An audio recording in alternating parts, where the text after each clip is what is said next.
Welcome to Bite Size Bios. This is meant to be a mini-sode that will accompany HDTH. Every week, I will pick a person from history and dive into their lives.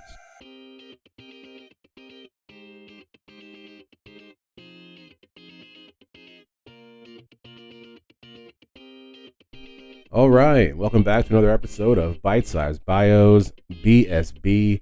This is episode number 25. We're going to be covering Weird Al Yankovic, and I by the end of this, I'm still not sure which one it is. We're going to get into that, but definitely because this is the mini episode accompaniment to How Did That Happen, we have to get into last week's episode, which was about submarines, which, like I said, ended up being one of my more favorite topics to actually research. I was not expecting, the amount of joy that came from that.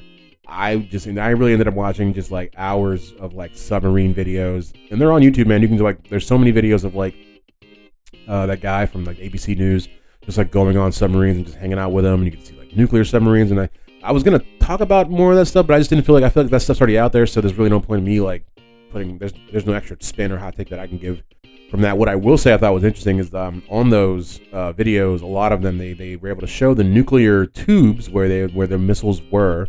But they wouldn't let you see the actual reactors. Like they was like, oh yeah, the door is over there, and they're like pointing like, yep, there, and like it was like down the hallway, and they're like, yeah, that's as far as you can go. Like I thought that was really like, oh, so we really are still keeping some stuff top secret classified. But submarines are very interesting. It was really cool to see how we had them for. I mean, like we said. I mean, if you believe, which I believe Alexander the Great had a submarine. I believe that. I didn't know that's one of the beliefs I had to uphold and try to defend, but I do believe that Alexander the Great had a submarine, so that puts our submarine creation date somewhere about 3,000 years ago, give or take. I don't know. That's wild. It's that stuff that we try to uncover here on How Did That Happen. Yeah, it was definitely, that, and even to know that there were submarines in pretty much every major American war. Not everyone. I'm not sure that I guess we had submarines in Vietnam. I'm not sure. There was one of the things that I wanted a little bit of submarine knowledge that I have.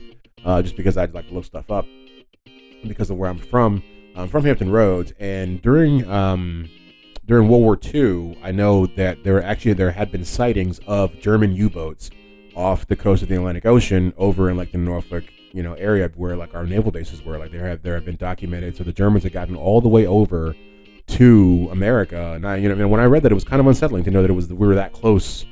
You think of all that World War II stuff happening way over there in Europe and in Asia and stuff like that, but it's like, no, the Germans were like straight up, they were here. They were here. I think they say the same thing about the Japanese on the other side too, that they had come out, to the Pacific Ocean to spots in California as well. So it's I don't know. You always, it's like this veil of safety you think actually exists, but we're not really sure. But yeah, I don't think there's much else to say, but we talked about all the different great submarine movies that I mentioned. I love those. I hope you guys check those out. Crimson Tide is definitely my favorite of all the ones that I mentioned. Hunt for Red October is great. It's obviously part of the Jack Ryan series, which Amazon has exploited beyond belief at this point, but that was kind of the original beginning of Jack Ryan as far as I think in actual movie terms. Great movie. U571, another good movie. There's a bunch of them out there. There's even Up Periscope. Is it Up Periscope? Down Periscope. The one with Rob Schneider. Am I confusing them? Is that one? And then what's that other movie? Was it Hot Shots. I think they're also in the military in that one too. I don't know if they're down in the submarine, kind of getting off here, but yeah, not much more to mention. I do want to mention before I get out of here, I know I don't normally do a what am I watching, but I probably should, since I always seem to have something else to say about this time of what am I watching. I just watched Yellow Jackets on Showtime. I know I might be late, probably a couple years late, but man, that show is good. Oh my gosh. These girls, their plane crashes on this island or on this place, not an island, but like on this kind of wilderness of like wherever they're at, and they end up like, I don't know, those like demon kind of spirits. They end up maybe kind of wanting to eat each other and stuff. Like it's definitely pretty wild. But yeah, so if you get a chance, check that out. As always, if you like what you hear here, give us a like and subscribe wherever you're listening to this. 5 stars if you can, 2 stars if you can't. Please tell us why you didn't want to. Construction criticism is always welcome. At HDT Happen for all the socials, which is mainly just Instagram and Twitter. I've actually been kind of locked out of my Twitter account for the last day or two. I'm not sure why, but I should be able to get back in there in the next couple of days. HDTHappen.com for everything else, all the extras. You'll find the works cited and videos and pictures for everything that we do here. There's not much else to say, so without further ado, as we know what to do, here is the episode. When I signed with Capitol Records, they paid me $500 for the master of My Bologna. 3 or 4 years later, when I re-recorded it for my first real album, I think they charged me $1,000 for the right to re-record it. And that, my friends, is why they call it the record business. Okay, so we are here today to talk about Weird Al Yankovic. Whichever we see fit to Kovic today.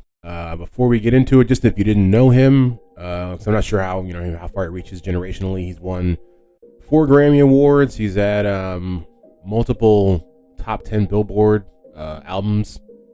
Let's see, anything else before we get into it? Just to say this guy's he's done some stuff, But yeah, so Weird Al Yankovic was born Alfred Matthew Yankovic in Downey, California on October 23rd, 1959.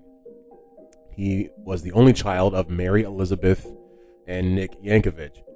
He was raised in nearby Linwood, California, which is actually right next to Compton. I didn't know that until I was watching a documentary about him, and he mentioned it in there. It's kind of funny to think all of the different parodies that he made of different rappers, and he himself was really lived at Compton adjacent. It's kind of interesting. His father was from Kansas City, Kansas, and he was kind of Slovenian and Croatian. And he was actually, I believe he was a medic in World War II, and he earned 2 Purple Hearts. His father also believed the key to success was quote, doing for a living whatever makes you happy. That's what he believed was the key to success. Which I tend to believe myself. It's just so hard to get to a point where that can be a thing, We all can't just walk out here and just do what we want for a living. Like I always say, the world needs janitors. It really does. And I don't mean that in any sort of way. Like we're all doing what we want. No one's gonna want to clean the bathrooms, But yeah, he often reminded his son of this philosophy. His mom was a stenographer. Old Weird Al's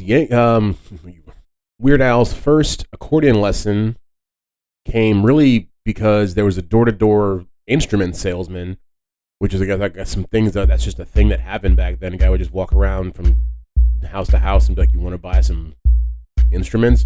And people would. And so they offered him basically the idea of either the guitar or an accordion, which is the choice right there. And I believe his parents chose the accordion. It's weird because they chose it because they thought, there's another famous accordion guy named Frankie Yankovic. Who's not evidently related to them at all, but they thought, okay, well, if this guy's named Yankovic and he plays the accordion, maybe our son can do the same thing. Similarly, that's basically what I've gotten from reading and watching different things. They say different stuff, but that's pretty much what it boils down to. So he ended up getting an accordion.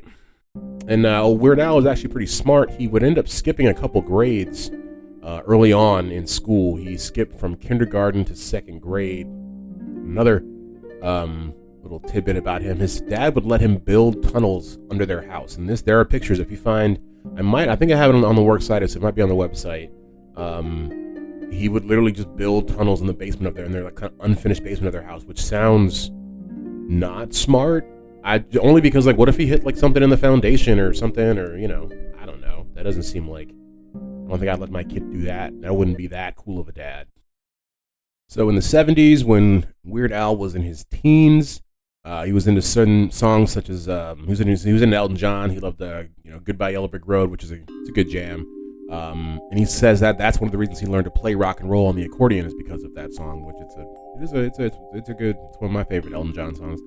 As far as comedy would go, he was a fan of Spike Jonze, Stan Freberg, Alan Sherman, Shel Silverstein, which is he wrote the rest of those good books. And then he was even a fan of the Dr. Demento radio show, which would come to be a large part of his career, actually. This is where he would kind of get his big break as far as being heard, his comedy parodies being heard on more of a larger scale. And so Weird Al went to Linwood High School, where, like we said, he was 2 years younger than his class, so it was a little bit kind of a different experience for him. He wasn't interested in sports or social events. He was in the National Forensic League, which that's a mouthful.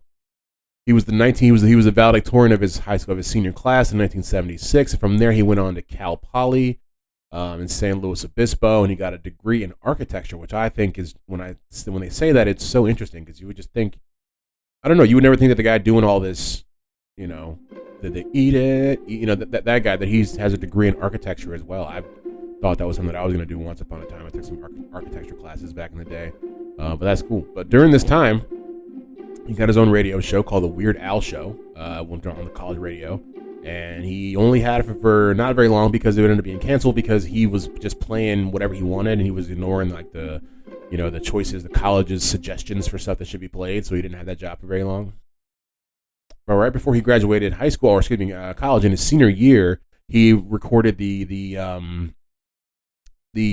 parody to My Sharona, which is My Baloney, and so that was this would end up being played on that Dr. Demento, radio kind of show. It was, because Dr. Demento was a Southern California-based radio show. He was a comedy radio personality. Weird Al is quoted as saying that, quote, if there hadn't been a Dr. Demento, I probably wouldn't have a real job now, end quote. And so this is where, say his first couple songs would get played. This is what kind of made him really kind of see that he could have a possible career in music. Once he graduated from college, he worked at Westwood One in the mailroom for a little bit. And, before we get too far, I wanted to mention where he got the name Weird Al from. This was actually right around the time he got it while he was in college. It was actually something they would call him in kind of a derogatory way in the dormitories where he was living at during that time. Like he was a weird guy, Weird Al, Alfred, was Weird Al. But then he kind of just took that and kind of made it his own thing and made it, kind of made it a term of endearment, if you will, and kind of put a positive spin on it. In 1981, he would go on tour with Dr. Demento as part of his act. And when he would do this, he would meet, I guess you can call this guy, he was a manager basically by the name of Jay Levy, and he was the guy who saw, I don't want to say saw the vision, but he was the first guy who kind of wanted to kind of see how far he could, how can I put this? I guess to try to help Weird Al become Weird Al. That's kind of, I guess, what I'm trying to say. And so he ended up finding this guy he held auditions for his band. Got a guy named Steve J to be his bass player. Jim West would play guitar. They had their first show in '82. That kept on kind of going, and then in that same year was when Michael Jackson released Thriller, the album, and on that, of course, was the song "Beat It," and that is when, basically, that's when Weird Al recorded "Eat It," and that would kind of become the beginning kind of what the Weird Al parody kind of music thing would become from that point forward. He would go on to do different things, a bunch of different types of songs. I actually have a list here of his top 10, some that you might know, some that you may not know. Of course, we covered Eat It. He did, which was Beat It, My Sharona. He would do Amish Paradise, which was Gangster's Paradise. And they even said that him and Coolio had an issue together, I guess, or about, him actually being able to use the actual music, which is a big thing with Weird Al. And what he says is that every song that he does is cleared by the actual original artist. He's not doing this. He's doing it in jest, but he's not doing it to really I guess make fun of these people. And so if they're not cool with it, he doesn't go forward with it. But really, he said once he did Michael Jackson's songs, it became a lot easier for people to or a lot of artists were fine with giving over their rights from to do the parodies. I think he said the one person that that doesn't like it is Eminem, which Eminem seems like a tough cookie to crack. Or you don't even crack cookies, but you guys kind of know what I mean. Like he moves differently. He's a really great rapper. He's one of the greatest rappers to ever live, but he just seems to moves differently. But yeah, back to the list. He did another one, Rides the Bus, which of course is a parody off of another one, Bites the Dust, or another one, Rides the Bus, another one, Bites. Try to say that 10 times fast, but yeah. So he has a bunch. He's actually really successful. He kind of made a way with making fun of people's songs. It's kind of interesting. That's why I was kind of wanting to know about his life. There's not much more about we could run down his albums and all this good stuff, but like I said, the stuff earlier, he's won 4 Grammys. Multiple top 10 Billboard albums, which is just, you're doing all this off of making fun of people's songs. You're not even making your own songs and doing it up on the accordion, no less. But yeah, before we get out of here, dude, I did want to mention some stuff about his personal life. It is really kind of sad. His parents were found dead in their home in 2004. It was a weird kind of a sight. really, when they went in there, it was just them, like, on the couch, just they were just sitting there and they were dead, and they weren't sure what happened. But when they found out what had actually happened, is they turned on the fireplace, but didn't open the flue, basically to allow the smoke to get out. So they basically just suffered. They choked on carbon monoxide. Just a weird turn of events. A couple years before that, he would end up getting married to a marketing exec at 20th Century Fox by the name of Susan Krajewski. Like I said, they met in 2001. They had a daughter in 2003. Actually, they don't have the date when they married. I take that back. But their daughter's name is Nina. They live out in LA. But yeah, there's not much more I wanted to cover about him. I just kind of wanted to just get into a little bit of Weird Al. Keep this bite-sized bio pretty bite-sized.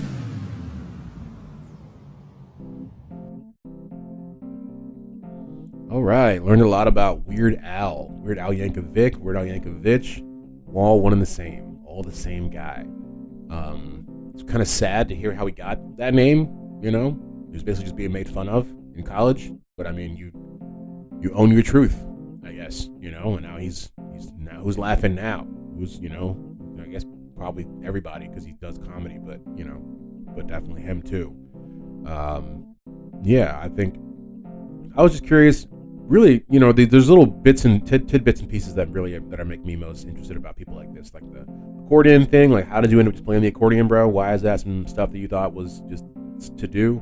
And then, I mean, really that, I guess, really just the accordion thing, and then your name. That was the biggest thing for me. Is like, why does he play the accordion? Why do they call you Weird Al? I feel like we got to the bottom of that, which is why we do this from week to week. Definitely come back and check out another episode whenever we do. It's gonna be next week, every Thursday, 4:30 a.m. If you like what you heard here, as always, give us a like and subscribe wherever you listen to this. 5 stars if you can, 2 stars if you can't. Tell us why you can. That'd be great, because constructive criticism is always welcome. All the socials at HTT Happen, HTTHappen.com for anything extra. Not sure if there's anything else I want to say here. So always thank you guys for pressing play, and we'll see you in a couple days with the next HTTH.